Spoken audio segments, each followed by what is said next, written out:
We have our last guest for this afternoon. Okay, she is such a beautiful soul. She is an ovarian cancer survivor. Yes, a survivor, an author, a keynote speaker, a humanitarian. Please welcome Miss New York, Paradise Rodriguez. Hi, thank you. Yes, yes. Can you hear me? It's an honor. Yes, it's an honor to have you here with us, sweetheart. Thank you from Thank the you for bottom having of me. my heart.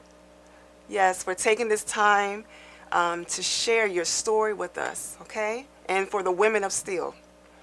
Um, I wanted to say that you've done it all, okay? One thing is that you have passion about helping young women. Can you tell our viewers a little bit about why you felt passionate about that calling? So I have a campaign called hashtag I Can Be Both. As many people know, I go to Harvard University by way of the extension school. As a young woman and a woman of color, it's been quite difficult in the business world to be taken serious.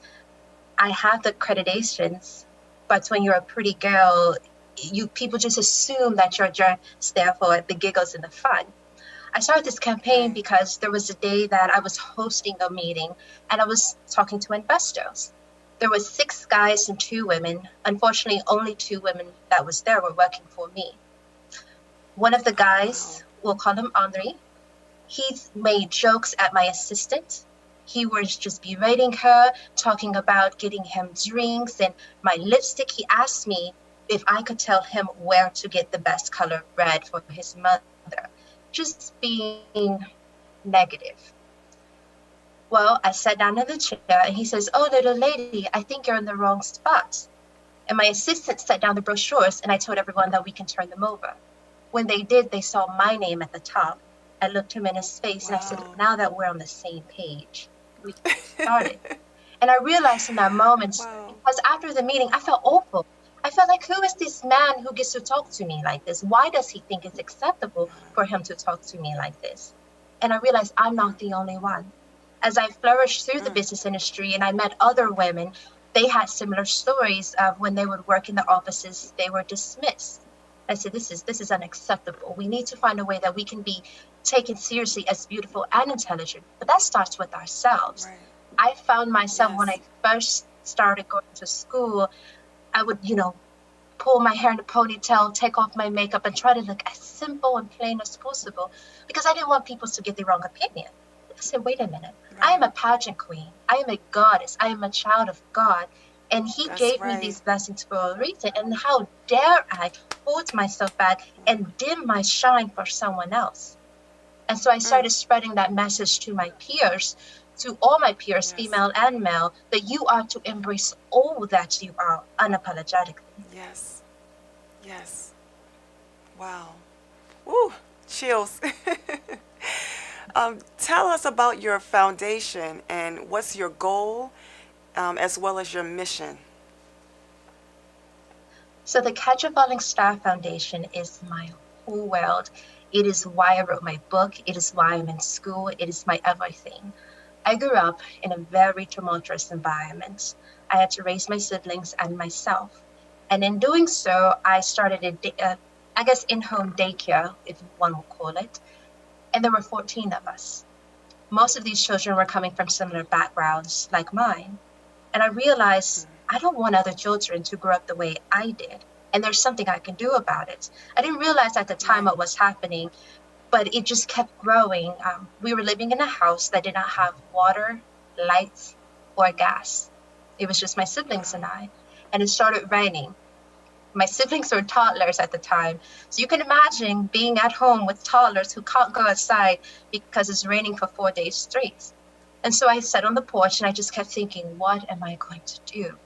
And I looked at my youngest brother and I said, listen, we could sit in the corner and cry, or we can go out and dance in the rain.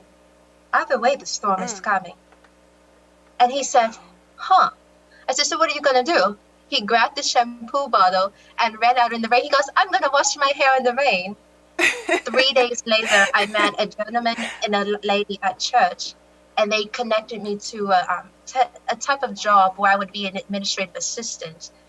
I got my lights on, I got my water on, and I got gas for us. Ooh, yes. The blessings Hallelujah. came. Yes. And I decided from that moment that I had to continue this on. Now, the foundation, we fight against human trafficking, domestic violence for women and men. Yes. We fight against child abuse. We try to find veterans resources and resources for those with special needs. My sister was born with 2/3 of her brain outside of her head. She had a trach and a G tube, and she died at 7 years old. Wow. There were many resources that, Wow. as a young, basically a kid, I didn't understand and I didn't have. And trying to work with pediatric care in Georgia, it was difficult to find those resources. I never want someone else going through that. So we try to, when people come to us, we try to find those resources. Just on the day after Christmas, I was at the airport going home, and we had a case of a domestic violence. I told the airport, I said, look, we got to stop. I have to deal with this, because there are enough people in this world that just need to know that one person cares. And that's what the Catch a Falling Star Foundation is all about. Wow. That's beautiful. That's so beautiful. You know, you are the true definition of woman of steel. You're just so phenomenal. If you can speak to your younger self, what would you say to her? Go for it. Stop crushing it. Trust your guts. It's there for a reason. Unapologetically move forward. Yes. Absolutely. Yes.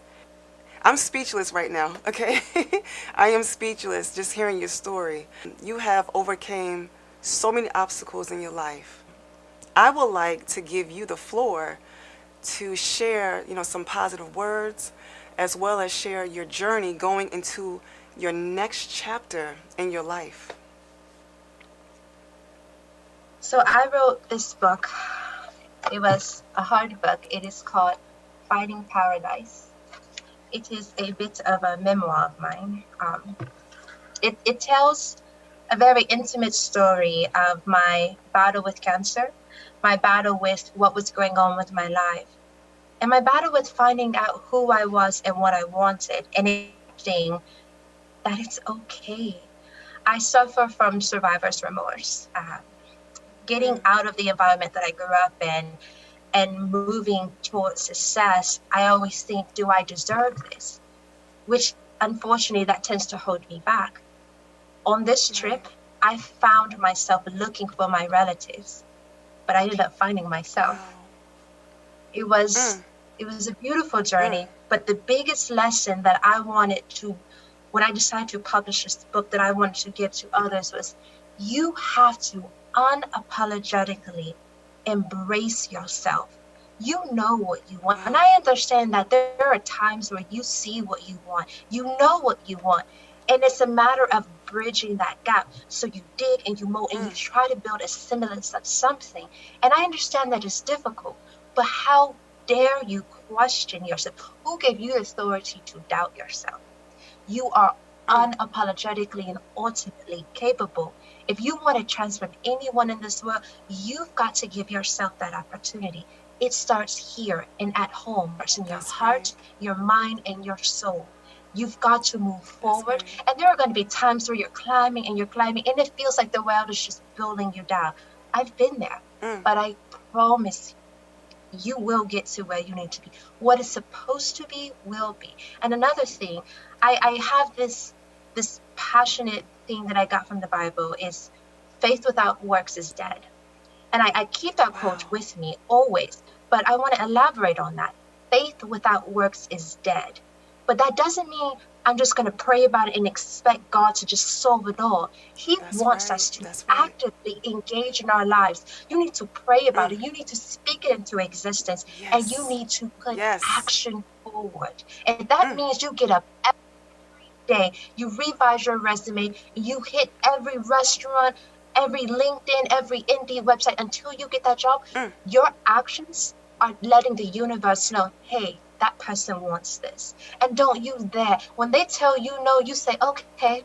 And you go around them and you keep on moving because no one can stop what's for you as long as you believe Mm. in yourself. You are capable. Just keep moving forward. Wow. Wow. That was so beautiful. Thank you so much for your time. Thank you for your wisdom, and we appreciate you and we honor you. Thank you so much. Yes. Thank And you. please give it up for Miss New York Paradise Rodriguez. Show her some love, please. Thank you. Thank you. And before we do our